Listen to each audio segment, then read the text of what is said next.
नमस्कार बच्चों। आज हम भारत के प्रमुख द्वीप समूह और समुद्री सीमा के बारे में अध्ययन करेंगे। जहाँ समुद्र जमीन से मिलता है उसे तट कहते हैं। यहाँ एक तरफ विशाल समुद्र और दूसरी तरफ रेत का मैदान है। कहीं कहीं तट मैदानी न होकर पहाड़ी होते हैं, जहाँ समुद्र की लहरें पहाड़ और चट्टानों से टकराती है। अपने प्राकृतिक सौंदर्य के कारण समुद्री तट पर्यटकों के आकर्षण का केंद्र हैं। प्रायद्वीप पठार के दोनों ओर सागर से सटे संकरे मैदान हैं। इन्हें समुद्र तटीय मैदान कहते हैं। सह्याद्री घाट के पश्चिम में गुजरात के कच्छ और काठियावाड़ से मुंबई और गोवा से होते हुए केरल के दक्षिण छोर तक पश्चिमी तटीय मैदान फैला है। पूर्वी तटीय मैदान गंगा ब्रह्मपुत्र डेल्टा से महानदी गोदावरी कृष्णा और कावेरी के डेल्टाओं को जोड़ते हुए कन्याकुमारी तक फैला हुआ है। कन्याकुमारी में दोनों मैदान मिल जाते हैं। पश्चिम का तटीय मैदान पूर्वी मैदान की तुलना में संकरा है। इन दोनों तटीय मैदानों का निर्माण और यहाँ की स्थलाकृतियाँ एक दूसरे से अलग है। ऐसा क्यों है, इसका पता लगाते हैं। सामान्यतः समुद्र तटीय मैदान का निर्माण निम्नलिखित प्रक्रियाओं से होता है। पहला, निमज्जन की क्रिया। भूगर्भिक शक्तियों और हलचलों के कारण तटीय स्थल का समुद्र में डूबना, जिसे निमज्जन कहते हैं। इसके विपरीत सागर के भीतर से नए स्थल का निर्माण होना, जिसे उन्मज्जन कहते हैं। इस प्रकार निमज्जन और उन्मज्जन की प्रक्रिया से समुद्र तटीय स्थलों का निर्माण होता है। दूसरा है, लंबे समय तक नदियों द्वारा लाए हुए अवसादों के जमाव से मैदान का निर्माण होता है। अवसाद के जमाव से नदी तटीय मैदानों का समुद्र तटीय मैदान का निर्माण।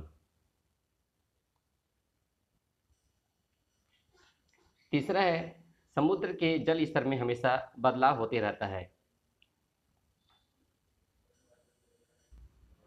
इस डायग्राम से समझेंगे।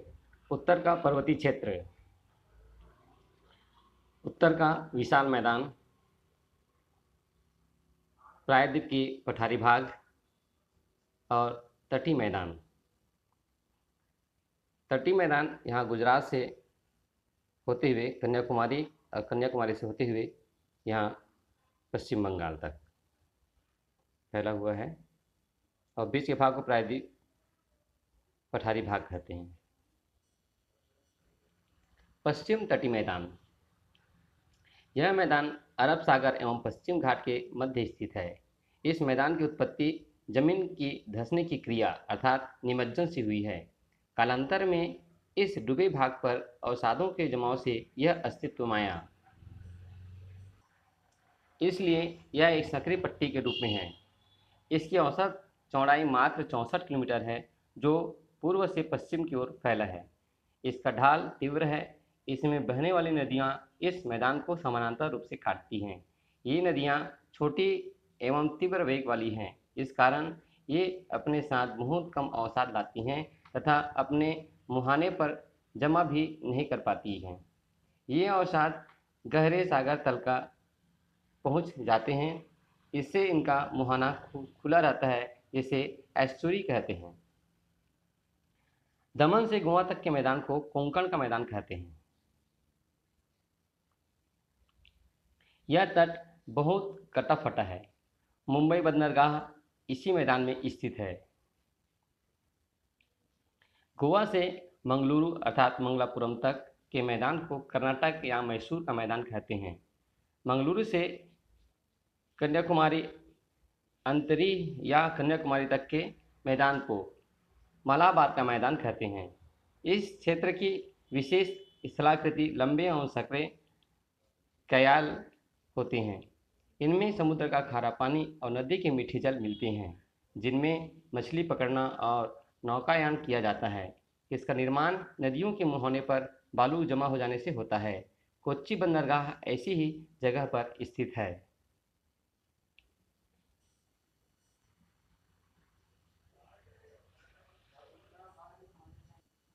समुद्र तटीय मैदान, यहाँ गुजरात में खंबात की खाड़ी से होता हुआ कांदल, जामनगर, दीव, सूरत, दमन, मुंबई, रत्नागिरी, मरमा, गोवा, ये सब समुद्र तटीय क्षेत्र हैं। मंगलुरु, कोच्चि, तिरुवनंतपुरम, कन्याकुमारी, रामेश्वरम, चेन्नई, पुलिकट झील, मछलीपट्टनम, विशाखापट्टनम, पारादीप, चिल्का झील इत्यादि। यहाँ देखेंगे कोंकण का मैदान, मालाबार तट, कोरोमंडल तट, काठीनाडा का मैदान।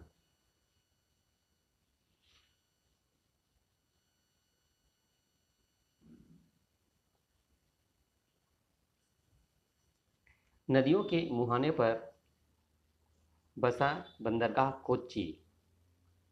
यहाँ की जलवायु उष्ण आर्द्र है, जो मानव निवास के अनुकूल है। यहाँ रबर, सिनकोना, कहवा, गरम मसाले, नारियल एवं काजू की खेती की जाती है। निचले मैदान में गन्ना एवं धान तथा ऊपरी पहाड़ी ढालों पर चाय की खेती होती है। प्राचीन काल से यह इलाका अरब देशों से समुद्री मार्ग से व्यापार के लिए प्रसिद्ध रहा है। मध्यकाल में वास्को डी गामा अपने बेड़े के साथ यहीं पहुंचा था। पुर्तगालियों ने गोवा के अपना समुद्र किनारे अपना प्रमुख केंद्र बनाया था। इस मैदान के उत्तरी भाग को गुजरात के मैदान के नाम से जाना जाता है। इसमें कच्छ एवं सौराष्ट्र, प्रायद्वीप का तटवर्ती क्षेत्र एवं गुजरात का आंतरिक मैदान सम्मिलित हैं। यहाँ बनारस, माही, साबरमती, नर्मदा एवं ताप्ती नदियाँ बहती हैं। कच्छ सौराष्ट्र का मैदान अर्ध शुष्क, नमकीन एवं रेतीलिया है। वर्षा ऋतु में यह भाग बाढ़ग्रस्त एवं दलदली हो जाता है।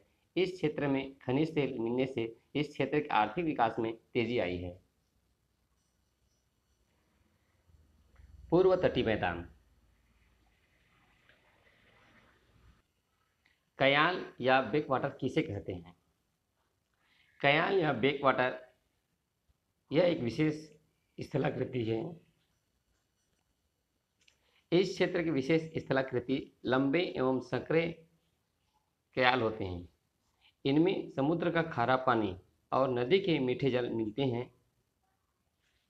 इस स्थान को कयाल कहते हैं।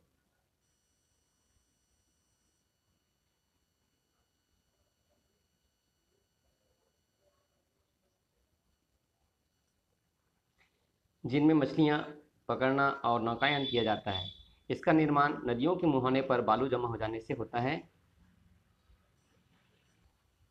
कोच्चि बंदरगाह ऐसी जगह पर स्थित है जिसे कयाल कहते हैं। पूर्व तटीय मैदान, पूर्व तटीय मैदान पूर्वी घाट एवं बंगाल की खाड़ी के बीच स्थित है। इसका विस्तार उत्तर में गंगा ब्रह्मपुत्र नदी के डेल्टा से दक्षिण में कुमारी अंतरिप तक है। इसकी उत्पत्ति जमीन के ऊपर उठने की क्रिया अर्थात उन्मज्जन से हुई है। इसलिए इस प्रकार प्रायद्वीप से बहने वाली बड़ी बड़ी नदियां अपने अवसाद का जमाव करती रहती हैं। इस कारण मैदान का ढाल मंद है। इस मैदान की औसत चौड़ाई 160 किलोमीटर से 480 किलोमीटर है। नदियां अपने मुहाने पर लंबे चौड़े डेल्टा का निर्माण करती हैं। इनमें महानदी, गोदावरी, कृष्णा, कावेरी तथा पेन्नार डेल्टा प्रमुख हैं। इस तटीय मैदान में समुद्री लहरों ने अपरदन क्रिया से एक विशाल लैंगून झील का निर्माण किया है। हम इस झील को चिल्का झील के नाम से जानते हैं।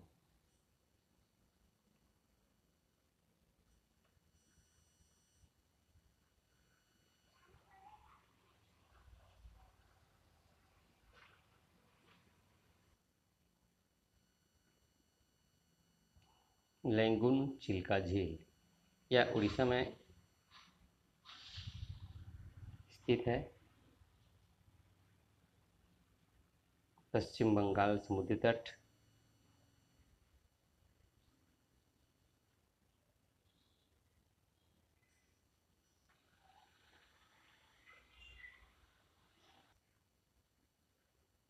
यहाँ से देखें भारत का पूर्वी तट,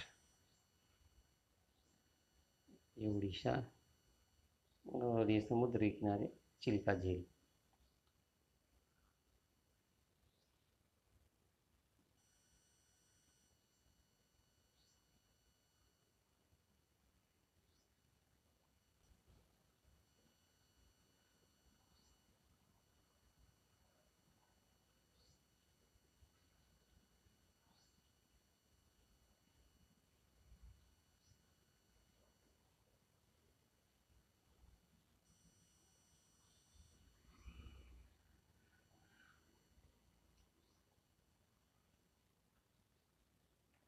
हम इस झील को चिल्का झील के नाम से जानते हैं। डेल्टाई भाग में लहरों द्वारा बालू के टीलों से घिरे लैंगूर अनूप झील भी निर्मित है। पुलिकट झील इसका सुंदर उदाहरण है।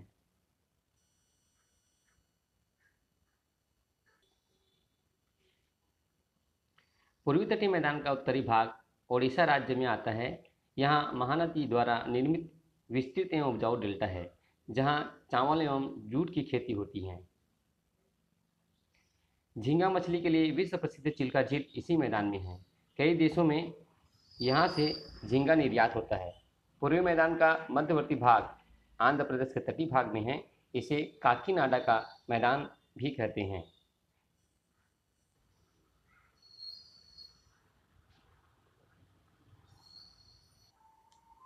काकीनाडा का मैदान। काकीनाडा का मैदान यहाँ गोदावरी एवं कृष्णा नदियाँ डेल्टा बनाती हैं। पुलिकट झील और प्रसिद्ध बंदरगाह विशाखापट्टनम इस क्षेत्र में है। पूर्वी तटीय मैदान का दक्षिण भाग तमिलनाडु राज्य के तटीय भाग में फैला है। इसे कोरोमंडल तट के नाम से जाना जाता है। यहाँ कावेरी एवं पेन्नार नदियाँ प्रवाहित होती हैं एवं डेल्टा बनाती हैं। चेन्नई बंदरगाह इसी तट पर स्थित है। समुद्र तटीय मैदान का आर्थिक एवं सांस्कृतिक महत्व।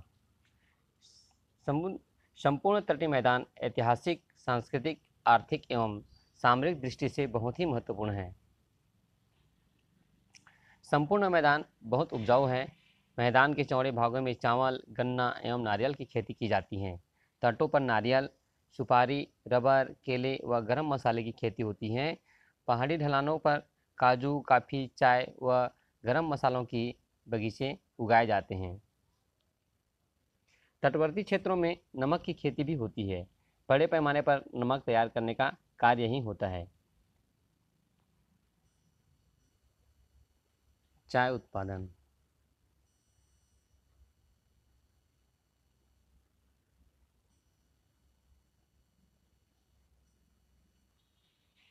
तटवर्ती क्षेत्रों में नमक की खेती।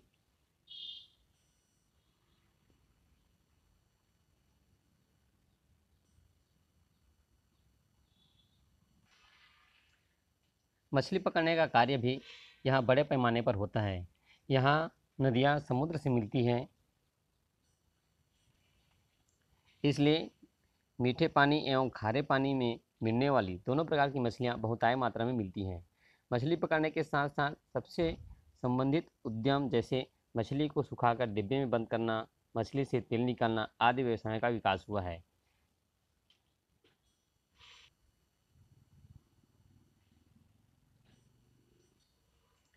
समुद्र तटीय मैदानों में सीप से मोती निकालने का कार्य भी किया जाता है।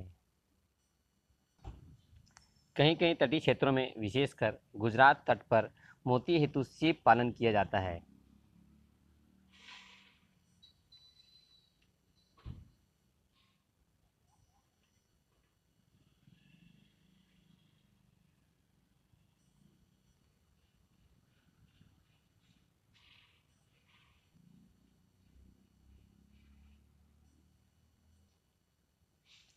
खनिज पदार्थों की दृष्टि से भी ये मैदान महत्वपूर्ण है। तटवर्ती क्षेत्रों की बालू में बहुमूल्य खनिज मोनाजाइट, इल्मेनाइट, जिरकान, रूटाइल, सिलीमेग्नाइट आदि मिलते हैं। ये सभी परमाणु ऊर्जा के विपुल स्रोत हैं। तट के निकट समुद्र में खनिज तेल के भंडार भी मिलते हैं। भारत का सबसे बड़ा तेल क्षेत्र मुंबई हाई और कावेरी खनिज तेल के भंडार यहीं हैं।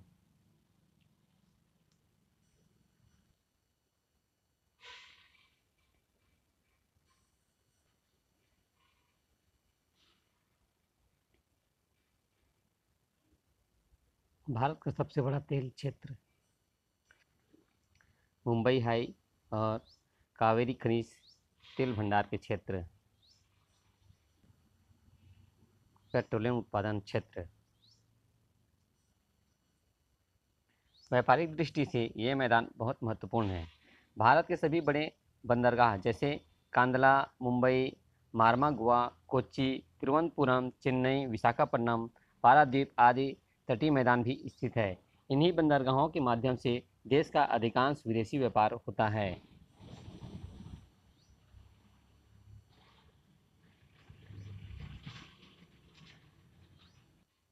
समुद्र किनारे का जीवन।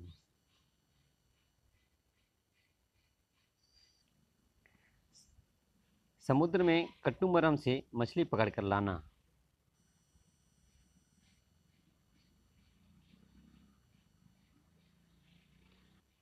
कट्टुमरम क्या है?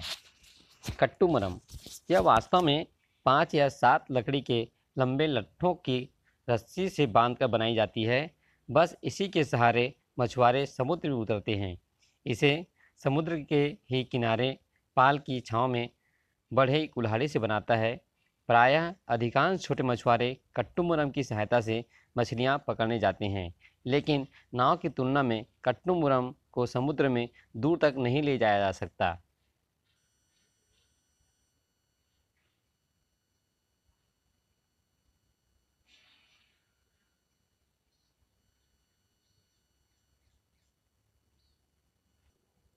समुद्री तट पर मछली की बोली लगाते हुए लोग।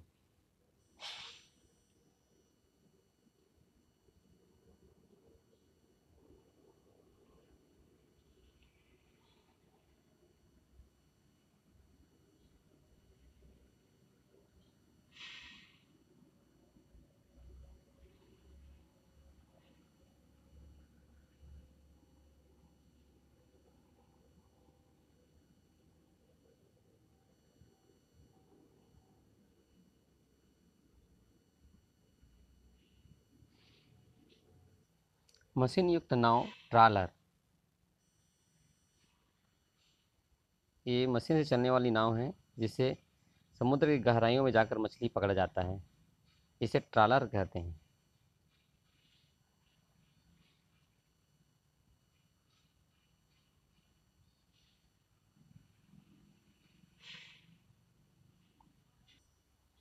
समुद्र में मछली कम क्यों हो गई? समुद्र में मछली कम होने के कुछ महत्वपूर्ण कारण हैं, जैसे प्रदूषण। भारत के तटवर्ती प्रदेश में बड़े बड़े कारखाने लगे हैं। इनमें कई तरह के विषैले रसायनों का उपयोग किया जाता है और इन्हें गंदे पानी के साथ समुद्र में बहा दिया जाता है। ऐसे विषैले रसायन समुद्र के पानी में घुल जाते हैं और इनसे मछलियाँ मर जाती हैं।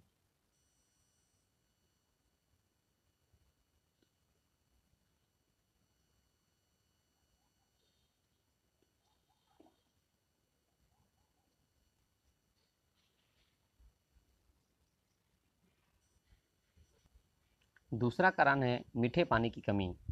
सागर का पानी तो खारा होता है, मगर ज़मीन से नदियों द्वारा जो पानी समुद्र तक पहुंचाता है वह मीठा होता है। नदी के पानी के साथ सड़ी वनस्पतियां भी बहकर समुद्र में आती हैं। इस पानी और इन पोषक तत्वों में कई तरह के पौधे उगते हैं जिन्हें प्लैंकटन कहते हैं। इन्हीं प्लैंकटनों पर मछलियाँ पलती हैं। पिछले 40 वर्षों में दक्कन के पठार से बहने वाले नदियों पर जगह जगह बांध बन गए हैं। इन बांधों के कारण नदियों का पानी बहुत कम समुद्र तक पहुंच पाता है। नदियों से बहकर आने वाले सड़े गले पौधे भी बहुत कम हो गए हैं। इससे समुद्री मछलियों पर क्या प्रभाव पड़ा होगा, आप ये विचार कर सकते हैं। द्वीप समूह। भारत में बंगाल की खाड़ी और अरब सागर में कई द्वीप समूह स्थित हैं। इनमें 2 बड़े द्वीप समूह हैं, अंडमान और निकोबार द्वीप समूह और दूसरा लक्षद्वीप समूह। अंडमान और निकोबार द्वीप समूह। अंडमान निकोबार द्वीप समूह बंगाल की खाड़ी में उत्तर से दक्षिण तक लंबाई में फैला है। अंडमान द्वीप समूह में उत्तरी अंडमान, मध्यवर्ती अंडमान, दक्षिणी अंडमान और छोटे अंडमान द्वीप आते हैं। निकोबार द्वीप समूह के उत्तरी भाग को कार निकोबार एवं दक्षिण भाग को ग्रेट निकोबार कहते हैं। इसके अतिरिक्त और भी कई छोटे छोटे द्वीप हैं।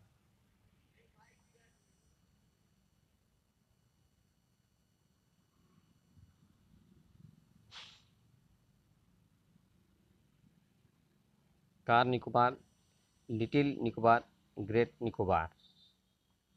ऊपर में देखें उत्तरी अंडमान, मध्य अंडमान, दक्षिण अंडमान, जहाँ पर अंडमान निकोबार द्वीप समूह का राजधानी पोर्ट ब्लेयर, और ये नीचे में लिटिल अंडमान।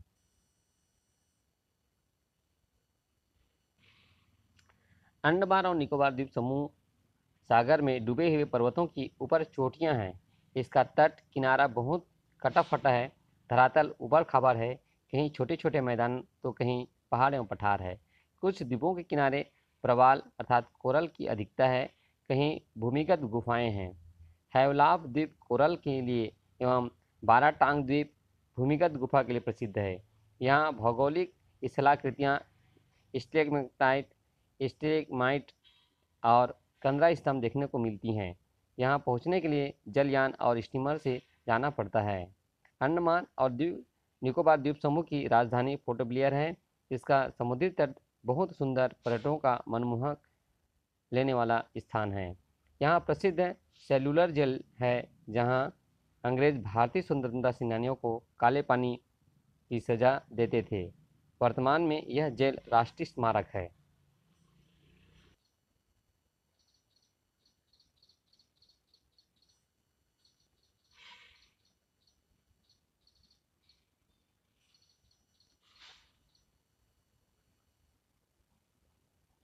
सेलुलर जेल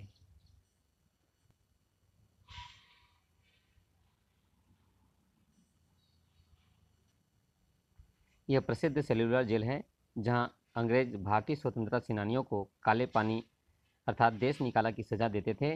वर्तमान में यह जेल राष्ट्रीय स्मारक है। अंडमान और निकोबार द्वीप समूह के पोर्ट ब्लेयर एवं उसके समीपवर्ती क्षेत्रों में आबादी घनी है और शेष जगह बिखरी हुई है। इन द्वीप समूहों में आदि आदिम सभ्यता एवं आधुनिक सभ्यता दोनों देखने को मिलती है।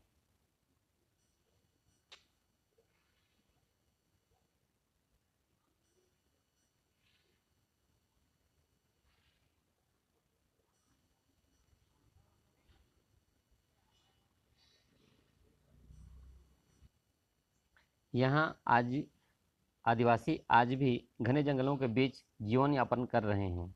जारावा, ओंग, ग्रेट अंडमानी, निकोबारी, सोम्पेन यहाँ की प्रमुख जनजातियाँ हैं। इनमें पर्यावरण के साथ समायोजन करने की अद्भुत क्षमता है।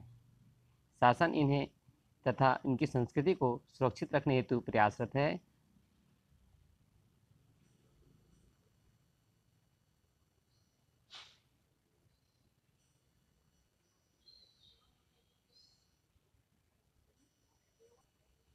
यहाँ पीने के पानी की बहुत समस्या है। बारिश तो बहुत होती है, परंतु अधिकांश वर्षा जल में बहकर समुद्र में चला जाता है। आदिवासी जल का संचय प्राकृतिक तरीकों से करते हैं। इनमें से एक तरीका बांस को चीरकर उनमें वर्षा के जल का संचय करना होता है। लकड़ी की बहुलता के कारण अंडमान द्वीप समूह के चैथम द्वीप में विशाल आरा का मिल है, जहाँ लकड़ी चीरने का व्यवसाय मुख्य रूप से किया जाता है। अंडमान और निकोबार द्वीप समूह के बैरल द्वीप में भारत का एकमात्र सक्रिय ज्वालामुखी है। अंडमान के रंगट शहर में 4 से 5 किलोमीटर दूरी पर पंख अर्थात मंड ज्वालामुखी है, जिसे निरंतर महीन मिट्टी का गोल घोल निकलता रहता है।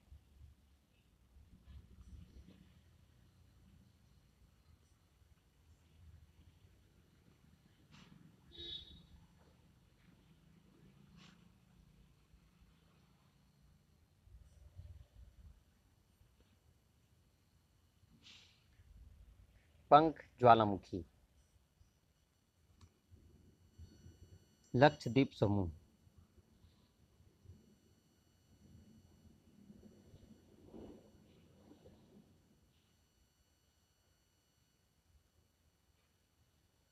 भारत मंगलुरु कालीकट बंदरगाह से ये अरब सागर पर लक्षद्वीप समूह। यह द्वीप समूह अरब सागर में दक्षिण की ओर मलाबार तट अर्थात केरल के पश्चिम की ओर फैला है। इसका कुल क्षेत्रफल 32 वर्ग किलोमीटर है। सन 1973 के पहले इस द्वीप समूह को लक्षद्वीप, मिनिकॉय और अमीनी द्वीप के नाम से जाना जाता था। वर्तमान में इसे लक्षद्वीप समूह कहते हैं।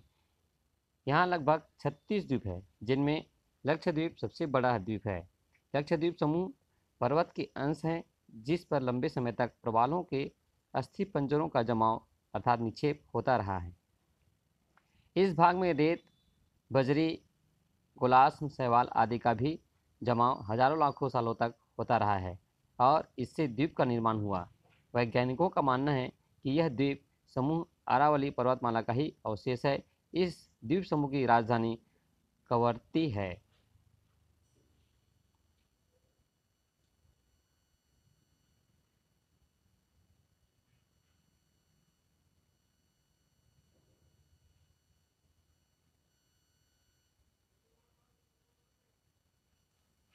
लक्षद्वीप